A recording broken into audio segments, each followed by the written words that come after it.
وہ جب نئی شاعری کی طرف متوجہ ہوئے تو سر سید کے جو خیالات تھے ان سے ان کو کیا کافی قوت ملی، طاقت ملی۔ سر سید کے حقیقت پسندانہ نقطہ نظر نے حالی کے فکر و شعور میں پختگی پیدا کی اور ان کے ذہنی سفر کو ایک نئی منزل عطا کی۔ سر سید کی تحریک سے متاثر ہو کر اپنی شاہکار نظم مسدس لکھی جو مدوجزر اسلام کے نام سے مشہور ہے۔ اور سر سید اپنی تحریک چلا رہے تھے، وہ اپنے کام میں بہت مگن رہتے تھے، بہت دھن میں رہتے تھے، تو ان کی اس تحریک سے متاثر ہو کر الطاف حسین حالی نے ایک نظم لکھی جس کا نام ہے مسدس کے نام سے لکھی، جو مدوجزر اسلام کے نام سے بھی مشہور ہے۔ مسدس ایک نظم ہی نہیں بلکہ ایک مشعل راہ سنگ میل کی حیثیت رکھتی ہے اور مسلمانوں کی قومی زندگی کی نشاط ثانیہ کے لیے ایک تحریک کا درجہ رکھتی ہے۔ یہ نظم صرف حالی کے فکر و شعور کی پختگی اور بالغ نظری ہی کی آئینہ دار نہیں، یہ حالی کی فنکارانہ بصیرت کا بھی پتہ دیتی ہے۔ اس میں نظم نگاری کی تمام خوبیاں موجود ہیں۔ حالی کی کامیاب نظموں میں مناجات بیوہ اور چپ کی داد کا بھی شمار ہوتا ہے۔ مناجات بیوہ میں حالی نے ایک بیوہ کو خدا کی بارگاہ میں اپنی حالت زار پر فریاد کرتے ہوئے دکھایا ہے۔ یہ نظم تاثیر سوز و گداز اور اثر آفرینی کے لحاظ سے اپنی مثال آپ ہے۔ حالی نے بڑے مؤثر انداز میں بیوہ کے جذبات و احساسات کی ترجمانی کی ہے اور انسانیت سوز سماجی اقدار کو ہدف ملامت بنایا ہے۔ حالات لکھے ہیں اس اپنے نظم میں جس کا نام کیا ہے؟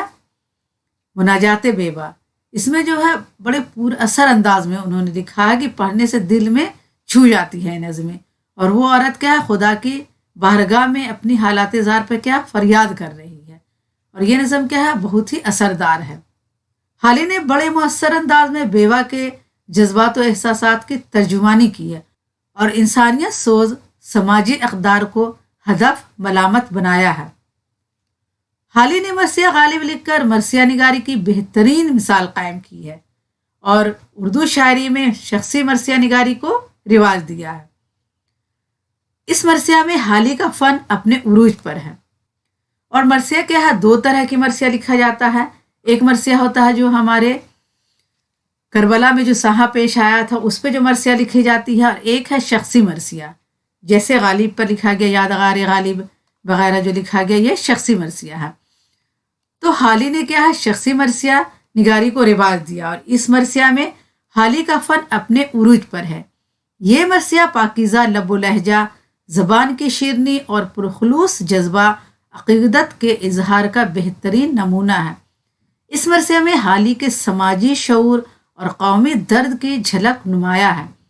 حالی نے غالب کی موت پر اپنے ذاتی غم سے زیادہ اس قومی نقصان پر اپنے غم کا اظہار کیا ہے، کیونکہ غالب کی جو موت تھی ان کے تو غم تھا ہی، اس قوم کو بھی بہت نقصان ہوا تھا ان کے موت سے، تو اسی نقصان پر اپنے غم کا اظہار کیا ہے۔ جو قوم کو غالب جیسے نکتہ رس شاعر، فلسفی، دانشور اور شریف انسان کی موت کی وجہ سے اٹھانا پڑا ہے، اس مرثیہ میں انہوں نے غالب کی شخصیت کو یوں ابھارا ہے کہ ہندوستان کا ادبی، سماجی اور تہذیبی پس منظر روشن ہو جاتا ہے۔ غرض کہ حالی نے اردو شاعری کو ایک نیا موڑ دیا اور اسے زندگی کی حقیقتوں کا ترجمان بنایا۔ مقدمہ شعر و شاعری میں اصلاح شعر و سخن سے متعلق جن خیالات کا اظہار کیا ہے ان کی شاعری اس کی عملی تفسیر ہے۔ اردو شاعری کی جو چند موضوعات کے ارد گرد گردش کر رہی تھی، حالی نے اس کے سامنے ایک وسیع کینوس پیش کیا ہے۔ ایک وسیع کینوس یعنی بہت پھیلا ہوا کینوس پیش کیا، بہت پھیلا ہوا انہیں جگہ دے دیا ہے اردو شاعری کے لیے۔ اردو شاعری میں نئے نئے امکانات روشن کیے، اس کو نئی سمت عطا کر کے صحت مندانہ رجحانات سے روشناس کرایا۔